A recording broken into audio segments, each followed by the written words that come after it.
우리 앞뒤 자 계시면 인사 나누겠습니다. 한 주 동안 잘 지내셨는지요? 네. 참 세상은 이루 말할 수 없는 그런 변화 속에서 우리가 한 주 동안 지냈습니다. 어김없이 12월 마지막 달도 우리가 맞이했는데 그냥 보낼 수 없어서 우리가 12월 한 달은 결산의 달로 그렇게 정하고 우리의 삶을 뒤돌아보는 그런 시간들을 갖고 있습니다. 지난 금요일 날 사도 바울이 물론 겨울을 맞이게 하기도 했지만 인생의 겨울을 맞이할 때 우리가 어떻게 잘 정리해야 될 것인가 말씀을 통해서 살펴보기도 했습니다. 사도 바울은 인생의 겨울을 맞이하면서 관계를 잘 정리했으면 좋겠다 그런 메시지가 있었고요. 또 말씀을 더 사모하고 그리고 모든 허물들은 다 자기에게 돌리라고 그렇게 말하면서 자신의 인생의 삶을 정리하는 모습을 통해서 우리가 은혜 받기도 했습니다. 오늘은 거기 연장선상에서 주께서 가르쳐 주신 기도, 용서에 대해서 우리가 말씀을 살피고 또 한 해를 그렇게 잘 마무리했으면 좋겠습니다. 우리가 읽은 말씀은 잘 아시는 대로 주기도문, 우리가 매일 예배 마치고 나서 주기도문을 하는데 그 주기도문 그 안에 있는 내용의 한 부분입니다. 우리가 늘상 주기도문을 드리지만 거의 입술의 기도가 아니었나 이런 생각도 해보죠.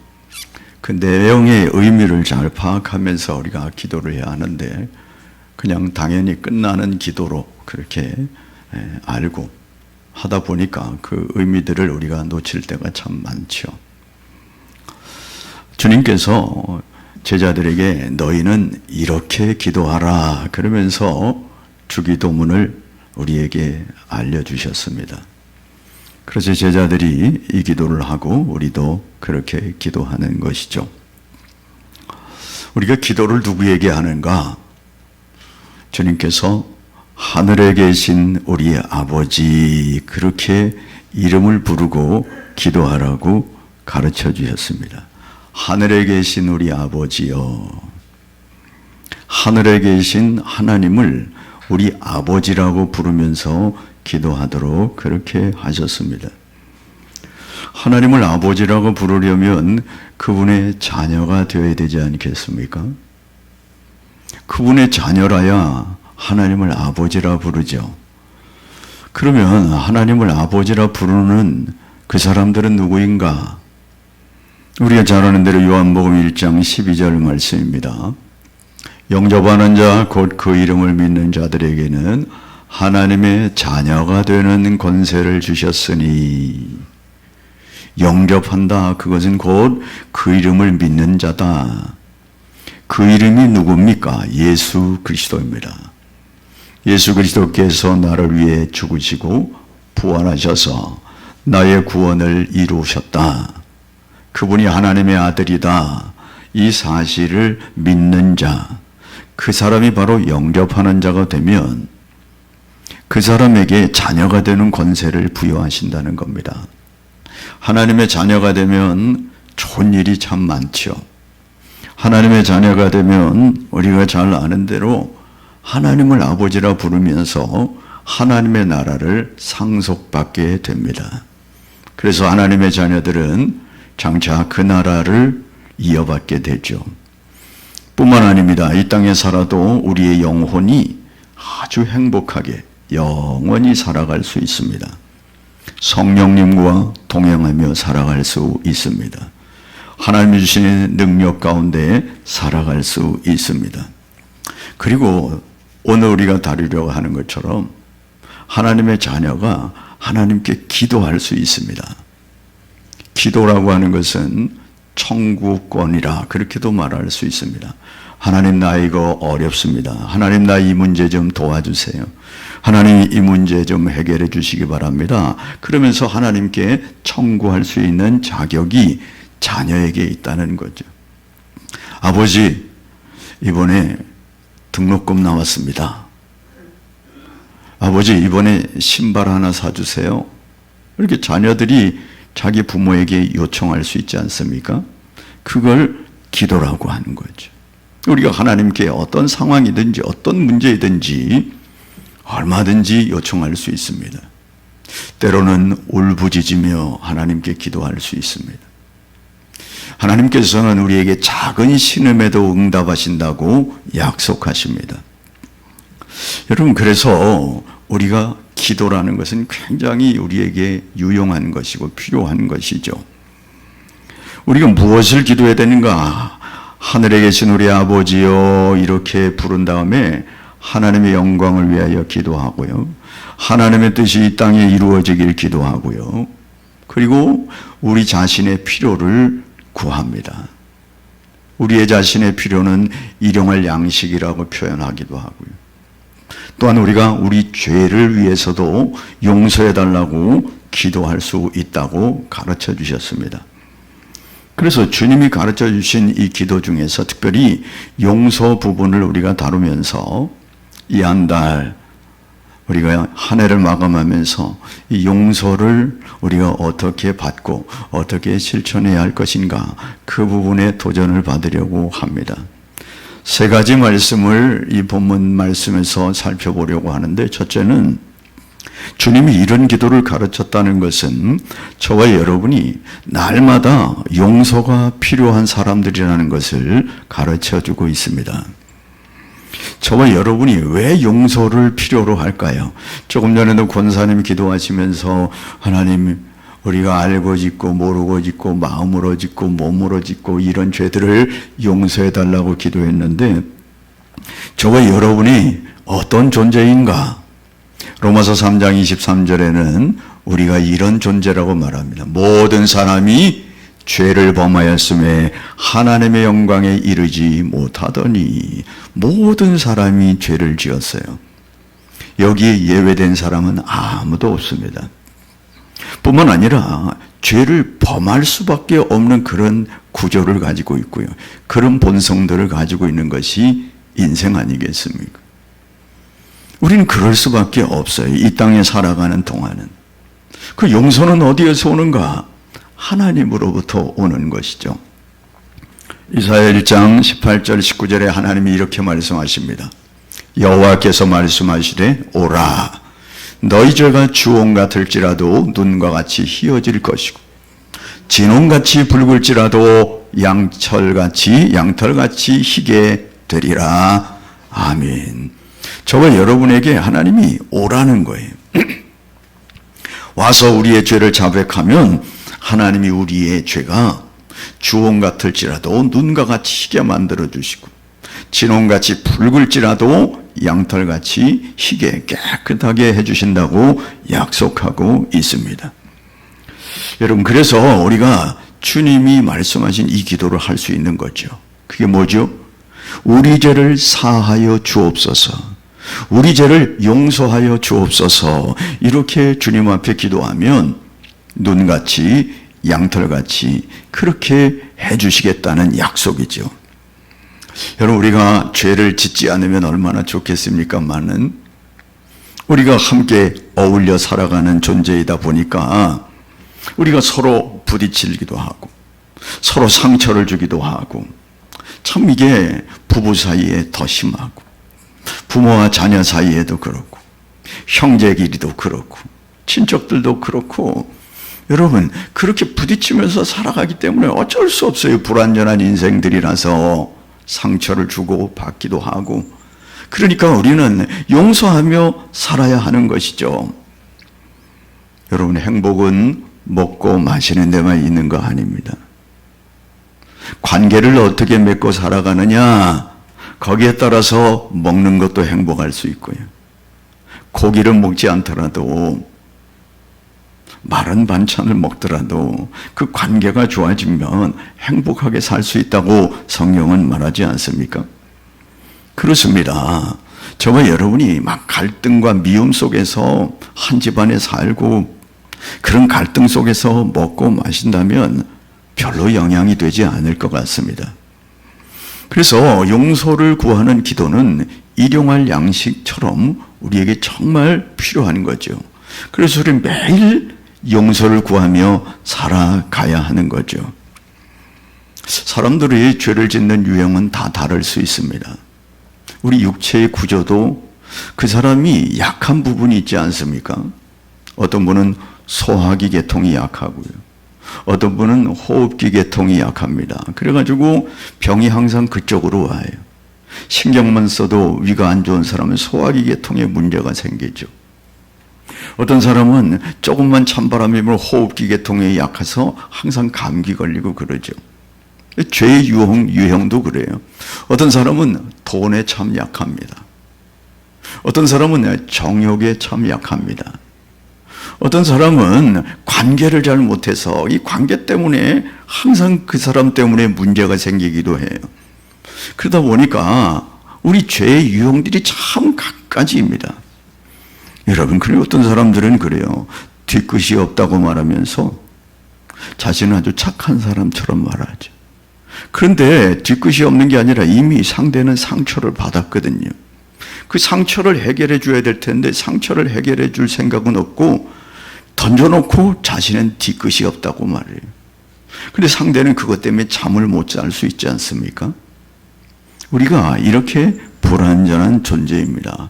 그래서 날마다 일용할 양식을 주옵소서 기도하는 것도 중요하지만 저와 여러분이 우리의 영혼을 위하여 날마다 하나님께 용서를 구해야 한다는 거죠. 누가 기도한다고요? 세상 사람들은 잘 모릅니다. 죄 문제를 어떻게 해결해야 될지 잘 모릅니다. 하나님의 자녀가 하나님께 하늘에 계신 우리 아버지여라고 그렇게 기도한다는 겁니다. 어떤 사람은 그렇게 말할 수 있어요. 성경과 좀 모순이 있지 않습니까? 우리는 믿음으로 의롭다함을 받았는데 뭔 또 용서를 구하라고 그럽니까? 물론 맞습니다. 저와 여러분은 구원에 관한 한 우리의 모든 죄는 용서받았습니다. 믿음으로 의롭게 되는 거 그건 분명한 사실입니다. 누구도 거기에 시비를 걸 수 없습니다. 그럼에도 불구하고 우리가 날마다 용서를 받아야 한다고 주님이 그렇게 기도하라고 가르치고 있지 않습니까? 아무리 거룩한 하나님의 자녀라 할지라도 그 사람은 이 땅에 발붙이고 사는 한 죄와는 뗄래야 뗄 수 없는 관계 속에 살아가는 게 인생이라는 것이죠. 그래서 우리는 오늘도 죄 용서를 위해서 하나님께 기도하는 것입니다. 여러분, 주님이 이 사실을 잘 설명하시기 위해서 이미 목욕한 자는 발만 씻으면 된다, 그런 말씀을 하시기도 하셨죠. 그렇습니다. 목욕한 사람은 날마다 목욕할 필요가 없지요. 그냥 발만 씻으면 되는 겁니다. 여러분, 우리가 예전에는 참 목욕시설이 좋지 않았어요. 따뜻한 물도 나오지 않고요. 옛날 어르신들은 목욕을 한번 하려면 참 힘들었습니다. 아이들은 목욕탕 가는 건 별로 없었고요. 그냥 집에서 물 띄어서 이런 큰 그릇에 다라이에 이렇게 넣고 그리고 씻곤 했습니다. 제 기억으로는요, 도리어 설이나 명절 때 그 한 번 목욕탕 가는데 가기 전에 씻고 가야 돼요. 창피해서 말이죠. 일단 한번 초벌 씻고 그리고 가야지 창피하지 않지. 참 요즘은 얼마나 시설이 잘 돼 있고 따뜻한 물이 철철 나오고 말이죠. 여러분, 근데 당시 유대인은 그렇지 못했습니다. 비포장 도로고요, 먼지가 풀풀 나고요, 그리고 슬리퍼를 신고 다니고 이러니까 발에 먼지가 가득하고 그러잖아요. 그래서 당시에 손님 대접의 첫 번째는 발 씻을 물을 주는 것이었습니다. 그 주님께서 이미 목욕한 사람은 그날 발만 씻으면 된다. 그런데 매일 씻어야 한다. 그런 의미로 말씀하는 거죠. 여러분, 영적인 생활도 마찬가지입니다. 하나님으로부터 깨끗함을 입은 사람들은 조그만 죄에도 민감해야 하는 거죠.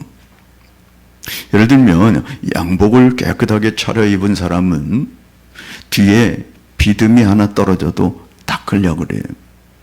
그런데 작업복을 입고 있는 사람은 신경 안 씁니다. 좀 더 묻어도 아무 신경을 쓰지 않죠. 그와 같은 겁니다.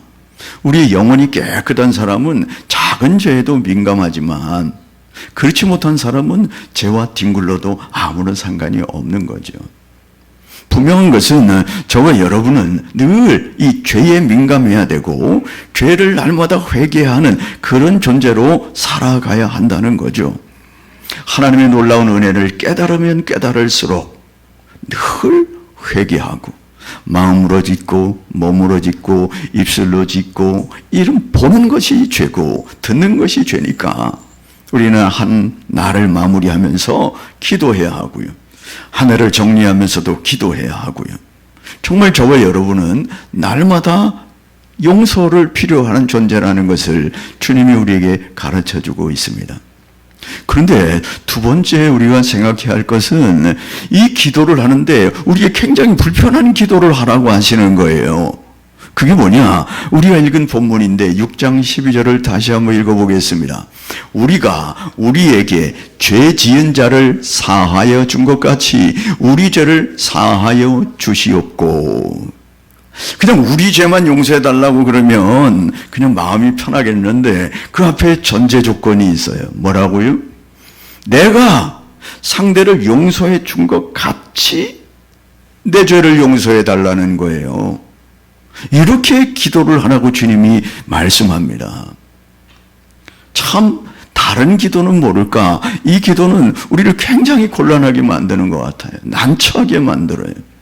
도무지 용서할 수 없는 사람이 있는데 그 사람을 용서해 준 것 같이 나도 용서해 달라고 기도를 해야 하니까 반대로 내가 저 사람 용서하지 않으면 나도 용서해 주지 마세요. 이런 거와 같은 거 아니겠어요? 이게 우리를 얼마나 힘들게 하는 기도인지 몰라요. 이 기도를 우리 매일 하는데도 불구하고 얼마나 부담스러운지 몰라요. 그러니까 생각 없이 쑥 넘어갈 수 있는 거죠. 도대체 죄라고 하는 이 단어는 도대체 무엇일까? 여기에서 말하는, 여러분 헬라어에는 사랑이라는 단어가 여러 단어로 표현돼요. 우리 성경은 그냥 사랑이라고 쓰고 있지만 하나님께 대한 사랑은 아가페라고 하고요. 그리고 이성 간의 사랑은 에로스라고 하고요. 친구 간의 사랑은 필레오라고 하거든요. 그리고 죄도 마찬가지예요. 죄도 똑같이 죄라고 기록하고 있지만 여러 종류의 죄가 있어요. 하말티아라고 하는 그런 죄는 많이 들어보셨죠. 그것은 하나님의 말씀에서 관역이 날아가다가 빗나가는 거, 그거를 하말티아 죄라고 성경은 기록합니다. 뿐만 아니라 파라바시스라고 하는 그런 죄도 있어요. 그것은 줄을 따라가지 못했다. 파라푸토마라고 하는 단어는 미끄러져 넘어졌다. 아노미아라고 하는 것은 불법을 행했다. 그리고 우리 본문에 나타나는 이 죄는요, 오헬리네마라고 하는 단어인데 처음 들어보시는 단어겠지만 이 단어는 채무라고 하는 단어입니다. 빚이라고 하는 단어예요. 상대가 빚을 졌을 때에 그것을 탕감해주고 용서해주고 그리고 나한테도 그렇게 용서해달라고 기도해라, 그런 말씀이 되는 겁니다. 여러분, 하나님이 이렇게 말씀하시면 하나님은 우리에게 용서를 할 때 조건적이구나, 먼저 용서를 해줘야지 하시는구나, 이렇게 하나님의 용서를 조건적이라고 생각할 수 있어요. 그러나 하나님의 용서는 절대 그렇지 않습니다. 요한일서 1장 9절 말씀에 보면 만일 우리가 우리 죄를 자백하면 그는 미쁘시고 의로우사 우리 죄를 사하시며 우리를 모든 불의에서 깨끗게 하실 것이요. 아멘. 우리가 그냥 내 죄를 자백하기만 하면 하나님은 신실하셔서 의로우셔서 우리 죄를 그냥 용서해 주신다는 거예요. 뿐만 아니라 모든 불의에서 우리를 깨끗하게 해 주신다는 거예요. 다른 조건이 없습니다. 그냥 하나님 잘못했습니다. 이러면 네가 무언가 해서가 아니라 잘못했습니다 라고만 말하면 예수 그리스도의 십자가의 보혈로 우리를 깨끗하게 씻어 주신다는 거예요. 내가 용서했기 때문에 용서해 주는 게 결코 아닌데도 불구하고 이렇게 말씀하시는 이유는 뭘까요? 용서받은 자의 거룩한 의무를 말씀하는 것입니다. 여러분, 형제가 잘못했는데 우리가 어떻게 무조건 용서할 수 있습니까? 있을 수 없죠. 그러나 하나님께 대한 용서를 생각한다면 해줄 수 있다. 그 말씀을 담고 있는 겁니다. 여러분, 마태복음 18장 23절 이하에 보면 주님이 용서에 대한 비유를 말씀하셨어요. 아주 무자비한 종의 비유였습니다. 그건 뭐냐면 한 임금에게 한 종이 있었는데 그 종이 임금에게 빚을 졌어요. 얼마를 졌냐면 1만 달란트의 빚을 졌습니다. 그 주님이 비유로 말씀하시는 거예요. 1만 달란트를 지었는데 1만 달란트가 얼마나 큰 금액인가? 당시에 노동자가 하루 일하면 하루 품삯이 1데나리온이었습니다. 그런데 1데나리온이 얼마가 모여야 1달란트가 되느냐? 6,000개가 모여야 1달란트가 됩니다. 그러니까 한 사람이 6,000일을 일해야 1달란트라고요. 그런데 얼마를 줬다고요? 10,000달란트를 줬다고요. 요즘은 인건비가 굉장히 비싸죠. 노동자들 우리 교회에서 일해서 한번 뭐 일하고 부르려면요, 최소한 15만 원, 20만 원을 줘야 돼요. 한번 오는데. 얼마나 비싸졌는지 몰라요. 그거 다 제하고 한 10만 원이라고 생각했을 때에 1만 달란트는 어느 정도냐? 6조 원이 됩니다. 6조 원. 6조 원의 빚을 졌어요. 한 사람이. 어떻게 하다 이런 빚을 졌는지 모르겠지만 도무지 갚을 길이 없잖아요. 그랬더니 임금이 그의 죄를 용서해 주었다는 거예요. 그래, 내가 안 받기로 할게. 얼마나 감사합니까? 당시 갈릴리 지방, 주님이 활동하셨던 그 갈릴리 지방 1년 세입금이 300달란트였다는 거예요. 유대나라 전체가 로마에게 바치는 세금이 800달란트에 불과했다는 거예요. 그런데 1만 달란트를 비웠어요. 그러니까 주님께서 말씀하시는 비유는 도무지 갚을 수 없는 빚을 탕감해 주었다. 그런 말씀을 하시는 거거든요. 그래서 이 사람이 얼마나 기뻤겠습니까? 세상에. 평생 갚아도, 아니 자기 가족들을 다 동원해도 못 갚을 이 빚을 임금이 용서해 주셨으니까 정말 은혜가 얼마나 대단한지 감사하지 않겠습니까? 그리고 용서받고 기쁜 마음으로 나왔습니다. 나왔는데 길가에서 자기에게 빚진 자를 하나 만났어요. 근데 그 사람은 자기에게 얼마를 빚졌냐? 100데나리온을 빚졌습니다. 한 3개월치 봉급 정도를 빚졌어요.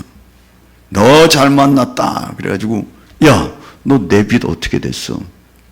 아, 조금만 기다려달라고. 그랬더니 성경에 보니까 마태복음 18장 28절입니다.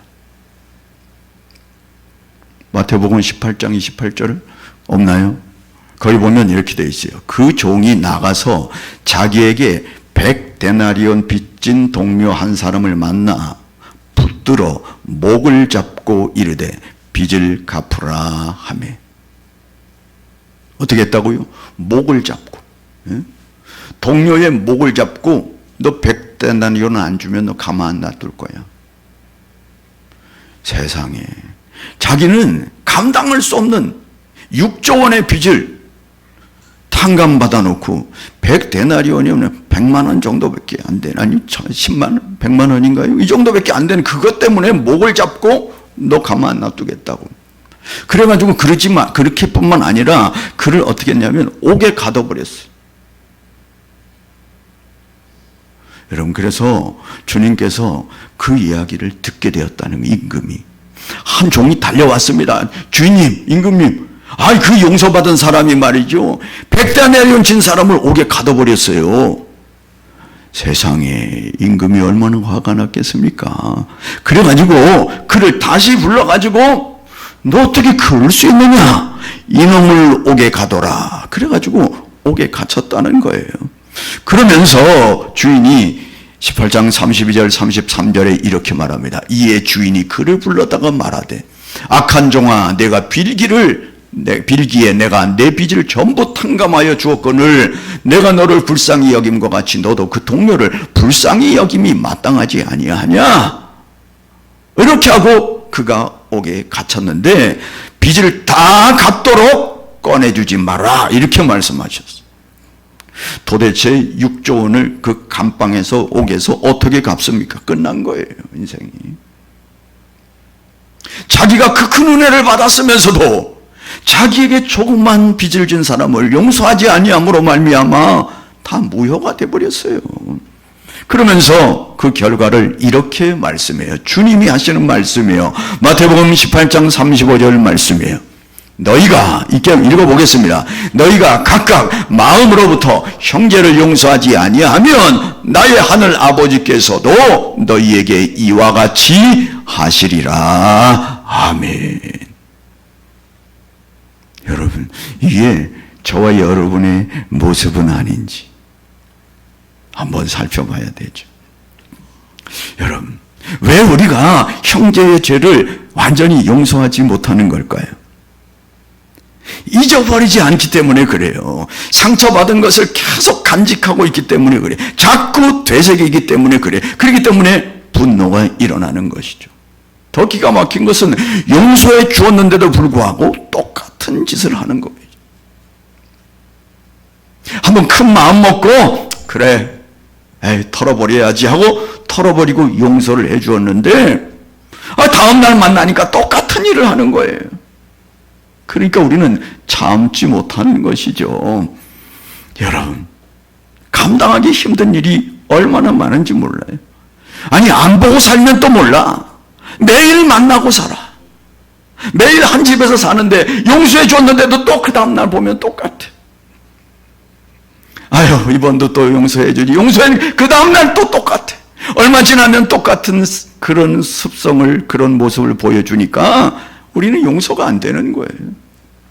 얼마나 괴로운지 몰라요. 여러분, 그런데도 불구하고 주님이 그걸 모르실까요? 알고 계시면서 저와 여러분에게 우리가 우리에게 죄 지은 자를 사하여 준 것 같이 우리 죄를 용서하여 주시옵소서라고 기도하라. 너희들이 그렇게 기도했으면 좋겠다가 아닙니다. 너희들은 이렇게 기도하라. 권면이 아니라 명령을 하고 있는 거죠. 너희들이 용서받기를 원하니 그러면 너도 용서해야 되지 않겠어? 너희들이 용서하라. 이게 주님의 가르침이며 명령이에요. 정말 우리가 이 기도를 할 때 얼마나 난처한지 몰라요. 얼마나 불편한지 몰라요. 주님, 나 이건 용서할 수 없습니다. 저 사람 용서할 수 없습니다. 그럼에도 불구하고 용서하라. 그러면 마지막으로 살필 것은 어떻게 이런 기도를 가능케 할 수 있을까 하는 거예요. 이게 중요하잖아요. 이 난처한 기도, 이 곤란한 기도, 이 답답한 기도를 어떻게 할 수 있을까? 저와 여러분이 이 일을 할 수 있다면 오늘 마음 편안하게, 아니 올 한 해를 잘 마무리하고, 아니 남은 인생도 편안하게 마무리할 수 있지 않을까요? 여러분, 저와 여러분의 본래 모습이 어땠다고요? 로마서 3장 23절 말씀이 아까도 읽었지만 모든 사람이 죄를 범하였으며 하나님의 영광에 이르지 못하더니, 모든 사람이 죄덩어리라 그 말이죠. 나는 죄 없다고 말할 사람이 과연 누굽니까? 성경의 죄는 무엇을 훔쳐서가 죄가 아니에요. 훔치는 동기를 죄라고 말씀하기 때문에, 여인을 보고 간음을 했기 때문에 죄가 아니라 여인을 보고 그 마음을 품은 사람이 죄를 지었다고 말해요. 성경의 개념은 굉장히 고차원적 개념이라 아무도 여기에 빠져나갈 사람이 없습니다. 그런데 그 죄의 결과가 뭔가? 로마서 6장 23절 말씀입니다. 죄의 삭은 사망이라고요.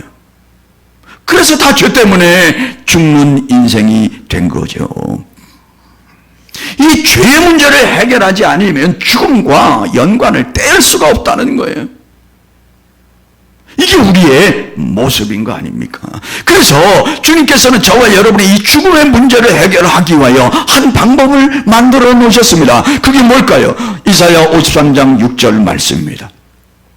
우리는 다 양 같아서 그릇 행하여 각기 제 길로 갔거늘 여호와께서는 우리 모두의 죄악을 그에게 담당시키셨도다. 그가 누굽니까? 예수 그리스도. 예수님이 이 땅에 오시기 전 700년 전에 이사야 선지자를 통하여서 하나님이 예언해 놓으신 말씀이에요. 뭐라고요? 우리는 다 양 같아서 양은 제 길을 알지 못해요. 목자의 인도를 따라가지 아니하면 양 같아서 다 그릇 행하였습니다. 각기 제 길로 갔습니다. 하나님의 말씀대로 살지 않았다는 그 말이죠. 그럴 때 여호와께서 그 모든 우리의 죄악을 그에게 담당시키셨다고요. 어떻게 담당시키셨나요? 이사야 53장 5절 말씀입니다. 함께 읽어보겠습니다. 그가 찔림은, 예수님의 찔림은 우리의 허물 때문이요 예수님의 상함은 우리의 죄악 때문이라. 예수님이 징계를 받음으로 우리가 평화를 누리고 예수님이 채찍에 맞음으로 우리가 나음을 받았도다. 할렐루야. 이게 십자가의 사건이라는. 저와 여러분이 양같이 다 그릇 행하고 죄악을 지을 때 하나님께서 우리의 모든 죄악을 다 묶어가지고 예수 그리스도의 십자가에 달게 했다는 겁니다. 그래서 예수님이 십자가에 가시관을 쓰시고 찔리시고 피를 흘리고 창에 맞고 모든 것을 그에게 담당시키셨습니다. 그리고 거기에서 사망이 있도록 한 거죠. 우리의 죄를 그것에 다 묻음으로 말미암아 죽음을 가져오게 되었다. 그리고 우리의 죄는 거기에 묻어지고 말았습니다. 우리 죄가 다 거기에서 청산된 겁니다. 그걸로 끝났다면 주님이 우리를 구원했다고 말할 수 없어요. 왜냐하면 모든 사람이 죄를 지었으니까 주님도 죄 때문에 죽은 결과가 되기 때문에. 그러나 주님은 다시 부활하셨습니다. 부활하셨다고 하는 것은 그 죽음이 자기 죄 때문은 아닌 것이라는 걸 증명한다는 거예요. 그럼 그 죽음은 무슨 죽음입니까? 주님 말씀하신, 하나님 말씀하신 우리의 모든 죄악을 그에게 담당시키신 죽음이었다는. 그리고 그가 살아나심으로 말미암아 그래 내가 죽은 그 죽음은 너희들의 모든 죄 때문인 거야. 그리고 그분이 부활하셔서 우리의 구원을 완성해 주신 거 아니겠습니까? 그렇습니다. 그러므로 그것이 우리의 죄사함이 되고 그것이 우리의 기쁨이 되는 것이죠. 여러분, 1만 달란트 빚졌던 이 탕감받은 이 사람이 자기에게 100데나리온 빚진 자를 용서해 주었다면 아마 주인은 얼마나 기뻐했을. 그래, 그래야지. 그리고 그의 탕감은 여전히 유효해서 갚을 필요도 없었지 않겠습니까? 그런데 자기가 용서받은 이 어마어마한 용서를 다 잊어버리고. 잠언서 19장 11절 말씀입니다. 허물을 용서하는 것이 자기의 영광이니라. 아멘. 여러분, 주님이 우리에게 이렇게 기도하라고 하시는 이유가 뭡니까? 저와 여러분이 1만 달란트 빚진 것 같이 도무지 해결할 수 없는 우리의 죄악을 주님이 십자가에 달려 이 문제를 해결해 주었다면, 그걸 안다면, 야, 살다가 좀 부딪히는 거 그것 때문에 그 용서를 못하니? 야, 그거 뭐 갈등 그거 해결 못해 그거? 그러면서 어떻게 죄 용서받았다고 말할 수 있니 너? 한번 너 생각해 봐라. 너가 하나님의 은혜를 받았다고 말하는 사람 맞아? 예수님의 십자가의 보혈로 구원받았다고 하는 사람 맞아? 야, 그러면 사랑의 의무라도, 그 용서의 의미라도 감당해야 되지 않아? 그거 지엽적인 거 아니야. 네가 죽어야 할 걸 대신 죽어주니 이런 용서를 주셨는데, 야, 그거 뭐 다툼 때문에 말이야. 그걸 또 몇 년씩 갖고 있어. 한 집에 살아도 말도 안 하고 지내. 매일 밥은 같이 먹는데 말을 안 해. 그냥 문 닫고 그냥 자기 혼자 살아. 아니, 세상 사람은 그럴 수 있어요. 왜? 예수 그리스도의 이 놀라운 사랑을 모르니까. 죽음과 대신해주는 이 용서를 모르니까. 근데 우리는 그렇지 않다는 거 아닙니까? 하나님의 용서를 경험한 사람이 어떻게 그럴 수 있느냐? 그게 지금 우리에게 말씀하시는 거예요. 그러니까 너가 기도할 때에 내가 저를 용서해 준 것 같이 용서해 달라고 기도해라. 여러분, 그러면 그게 하나님께 영광이 되기도 하지만, 아까도 말씀 우리가 읽었지만 우리의 영광이 된다고요. 그래서 내가 사는 겁니다. 하나님은 저와 여러분이 사는 방법을 말씀해 주신 거예요. 여러분, 용서하지 않고 살아봤죠? 지금도 용서하지 않고 살아가지요? 얼마나 마음이 불편합니까? 그 사람 만나기도 싫고 가기도 싫고 멀리 돌아다녀야 되고, 친척끼리 한번 만난다면 얼마나 불편한지 말이죠. 그 사람들 떠난 뒤에 가기도 하고 말. 이게 뭐냐는 거예요 지금. 어떻게 그렇게 한평생을 살아가고, 어떻게 그렇게 1년을 살아가고 있니? 너 죄 용서받은 사람 맞아? 여러분, 우리가 어떻게 이 일들을 할 수 있느냐가 주님이 말씀하시는, 하나님의 은혜를 기억해야 된다는 거예요. 그러면 어떻게 은혜를 기억합니까? 가만히 있어서 되는 게 아닙니다. 하나님께 엎드려야 됩니다. 하나님을 바라봐야 됩니다. 힘들 때마다 하나님께 엎드려서 눈물을 흘리면서, 하나님, 나 저 영혼 용서하게 해달라고, 용서의 마음을 달라고, 용서의 능력을 달라고 기도해야 해요. 여러분, 기도하지 않고서는 더 뻔뻔해집니다. 더 딱딱해집니다. 더 완악해집니다. 더 그 미움이 굳어집니다. 그러나 기도하면서 하나님이 나를 위하여 예수 그리스도를 보내시고 십자가에 내 모든 죄를 담아 씻어 주신 이 사건들이 기억나면서 눈물이 나게 되고, 에이, 뭐 그것 때문에 내가 그랬나? 에이, 오늘 가서 밥이라도 같이 먹어야지. 전화라도 한 통 해야지. 여러분, 그렇게 가슴 아픔을 풀어낼 때에 내가 살고, 우리 가정이 살고, 우리 교회가 살고, 이 나라가 살게 될 줄로 믿습니다. 여러분, 우리는 이미 큰 용서를 받은 사람들이라서 이미 하나님께 많은 빚을 지고 살아가는 사람이라 주님이 비유로 말씀하신 거예요.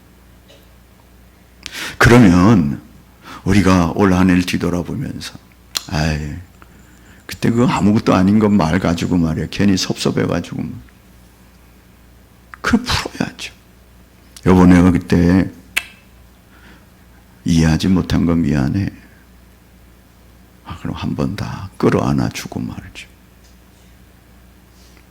자녀들에게도 그렇습니다. 그때 섭섭했지? 미안하다. 내가 부족했다. 그래, 용서해다오. 그러면서 손을 좀 잡아주고. 아니, 우리 성도들 가운데도 말이죠. 지금 여기 계신 분들은 그런 분이 안 계시겠지만, 지금 안 나오는 사람들 중에서 우리 때문에 섭섭해서 안 나온 사람 없나요? 나 때문에 안 오는 사람은 없나요? 야, 저 예수 믿는다고 하면서 말이야, 내가 이렇게 교회를 안 나가는데 찾아오지도 않아. 그 사람은 아직 신앙이 어리고, 우리는 은혜 받았다고 하는 사람이라. 그래, 미안합니다. 용서하시고, 그래, 내가 잘못했습니다. 이게 뭐가 어렵습니까, 이게? 그래서 그 영혼이 살아난다면, 그건 내가 좀 손해본다 할지라도 하나님이 얼마나 기뻐하시겠습니까? 여러분, 우리가 이 한 달 얼마 안 남았습니다. 여러분, 우리 이번 한 주간 홍역을 치렀어요. 앞으로도 언제까지 지속될지 모르는 이 나라의 형편들을 봅니다. 문제가 뭡니까? 문제가 용서가 없어요. 용서가 끝까지 적입니다. 도무지 이 백성이 어떻게 살아갈 건지 말이죠. 용서가 없어요. 원수입니다, 원수. 다행히 양쪽 집회가 한 군데서 하지 않아서 다행이지. 한쪽은 광화문에서 난리가 나고 한쪽은 여의도에서 난리가 났어. 이거 같은 시대를 살아가면서 이 같은 민족 맞아요? 뭐가 문제입니까? 용서가 없어서 이런 문제, 용서가. 아니, 용서하려면 또 회개를 해야 되는데 잘못하지 않았다니까. 용서할 수도 없는 이런. 여러분, 모든 문제가 이 용서에 달려 있어서 주님이 이렇게 우리에게 기도하라 명령하신 줄로 믿습니다. 말씀을 맺겠습니다. 저와 여러분 분명한 것은 날마다 용서가 필요한 사람들이다. 그래서 우리가 용서를 구하는 거죠. 그런데 난처한 기도의 제목을 우리에게 주셨어요. 우리는 할 수 없어요. 어떻게 이렇게 기도할 수 있을까? 그럼에도 불구하고 가능할 수 있는 방법이 있다는 겁니다. 그게 뭐라고요? 나를 사랑하사 나를 위하여 십자가 주신 예수 그리스도, 그를 통하여 내가 죽음에서 건졌다고 하는 이 사실을 기억하여 내 죄를 용서하신 이 하나님의 어마어마한 사랑을 기억한다면, 그 사랑을 붙들고 엎드려 기도할 수 있다면 얼마든지 할 수 있다고 말씀하시는 줄로 믿습니다. 이런 은혜가 저와 여러분에게 넘치게 되기를 주의 이름으로 축복합니다. 찬양하겠습니다.